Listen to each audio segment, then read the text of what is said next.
Шестые международные игры «Дети Азии» – это, конечно, знаковое событие. 20 лет назад прошли первые «Дети Азии», и мы видим, как эти соревнования сейчас проходят, что увеличивается количество спортсменов. Сборная Дальневосточного федерального округа представлена в 21 виде программы игр «Дети Азии». Более 300 спортсменов были заявлены за сборную Дальневосточного федерального округа. Все спортсмены прошли предварительный отбор. Конечно, каждый спортсмен, приезжая на соревнования, мы ему желали победы, и он настраивался на победу. Но, учитывая возросшую конкуренцию, очень серьезный состав участников, в этом году, на сегодняшний день, мы идем по графику, будем говорить, прошлых игр. Мы завоевали 26 медалей, из них 4 золотые. Но впереди еще несколько дней борьбы, и я думаю, что наши спортсмены Дальневосточного федерального округа смогут порадовать нас своими красивыми победами.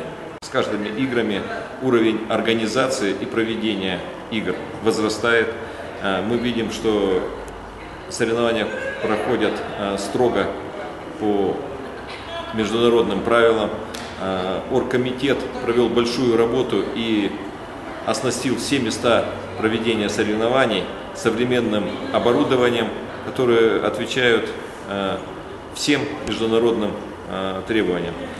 Вот сейчас мы находимся на соревнованиях по тэквондо.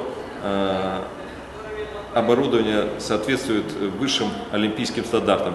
Такое же оборудование будет представлено на Олимпийских играх в Рио-де-Жанейро. Поэтому это все придает соревнованиям еще больший статус, больший авторитет. И мы надеемся, что популярность игр «Дети Азии» во всех странах Азиатской Азии возрастает. Приезжают представители региональных министерств, спорткомитетов, приезжали представители Сахалинской области, которые имеют большое желание провести зимние игры.